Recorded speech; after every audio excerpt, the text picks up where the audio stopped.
From the Oklahoman newsroom, this is an OU update. I'm Jenny Carlson here in studio with Ryan Aber, OU beat writer. Ryan, a lot has changed with the Oklahoma defense this year under Alex Grinch. We knew that was going to happen, but something that maybe has been a little bit under the radar, but we may start to see the results of, is more guys playing, meaning less snaps for really everybody. Where does that come from? What's Alex Grinch's sort of bedrock on why he wants to do that? Well, I think it's just about developing depth. He wants to get more players that they're comfortable throwing out there, especially in that front seven, where if you're playing 75, 80, 85 snaps a game, it's really hard to be effective for all of those snaps. So they're working on developing guys that they can rotate in and out and keep guys fresher. So you're going to see guys like Neville Gallimore come out of the game, guys like even Kenneth Murray, who's been so integral to what they do defensively, come out of the game at various points. And I know OU fans are conditioned to sort of freak out when that happens and say, oh, is there an injury? Is there something wrong? No, that's just depth being built up. They feel comfortable with that next guy rolling out. And we're seeing some of those guys make plays. I mean, heck, we saw Nick Benito make a big play the other night against UCLA, and I think we're going to keep seeing those things as this season goes on and they're able to develop that a little bit more. You know, obviously in the non-conference, you have these guys getting out there for the first time. Maybe, with these opponents, you're talking about 65, 75 snaps.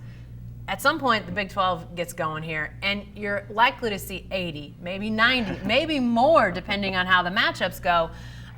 I assume that part of this is to be fresher in game, but also to be fresher longer in the season. Is that part of the thinking from Alex Grinch? Yeah, no doubt about it. That they're going to have to keep those guys fresh as the season goes on, and you figure that Oklahoma's offense is going to pick up the tempo a little bit more as the season goes on, and that's going to lead to more snaps on the defensive side as well. So, like I said, they're starting to feel a whole lot better about some of the depth.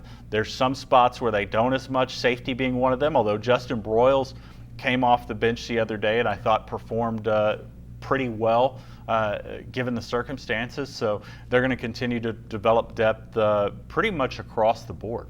Now, what about the players? Because, I mean, you've got some guys that have been around a minute, and they're used to playing. If it's 75 snaps, they're out there for every one of them. 80, 90, doesn't matter. They're on the field for nearly every snap of the game. What do they think about all this? Well, we have yet to talk to the defensive players really since the UCLA game. Talked to some of them after the game, but the ones that we have mentioned that to are all right with it. Mm-hmm. They understand that that rotation, that depth helps keep them fresh late in games, late in the season.